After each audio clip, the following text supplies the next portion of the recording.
السلام علیکم ورحمۃ اللہ وبرکاتہ۔ اعوذ باللہ من الشیطان الرجیم، بسم اللہ الرحمن الرحیم۔ آج کا ہمارا ٹاپک ہے نون ساکن و تنوین کے احکام۔ دو زبر دو زیر دو پیش کو تنوین کہتے ہیں۔ نون ساکن آپ کے سامنے نظر آ رہا ہے، جزم والا نون، اور دو زبر دو زیر دو پیش کے اندر چھپا ہوتا ہے نون۔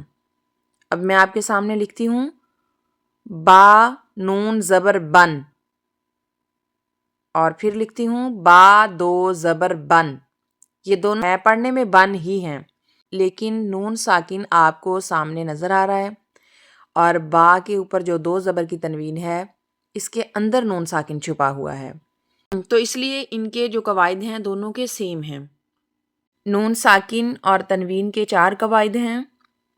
نمبر 1 اظہار، نمبر 2 ادغام، نمبر 3 اقلاب، نمبر 4 اخفاء۔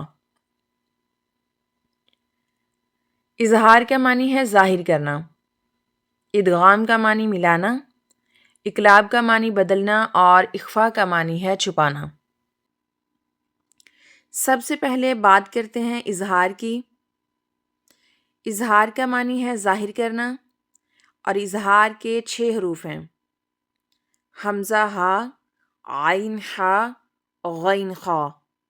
انہیں حروف حلقی بھی کہتے ہیں کیونکہ یہ حلق سے ادا ہوتے ہیں۔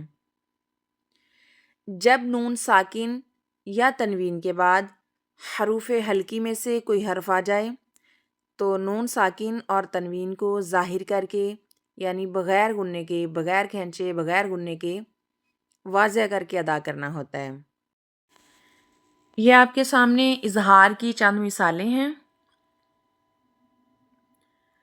من علم، نون ساکن کے بعد حروف حلقی میں سے عین آ گیا تو یہاں پر نون ساکن کو بغیر گننے کے ظاہر کر کے پڑھیں گے، یعنی یہاں پر اظہار حلقی کا قاعدہ ہوگا۔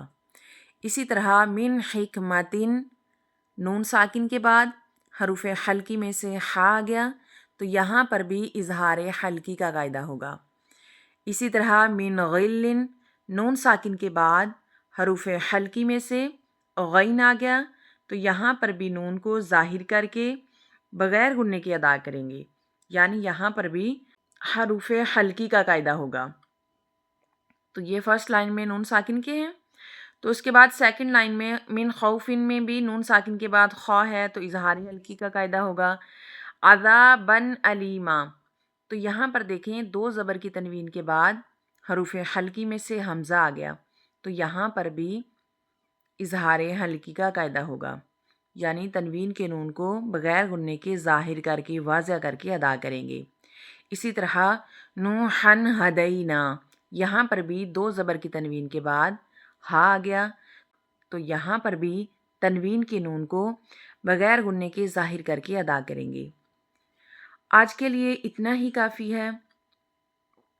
سبحانک اللہم و بحمدک، نشہد ان لا الہ الا انت، نستغفرک و نتوب الیک۔ السلام علیکم ورحمۃ اللہ وبرکاتہ۔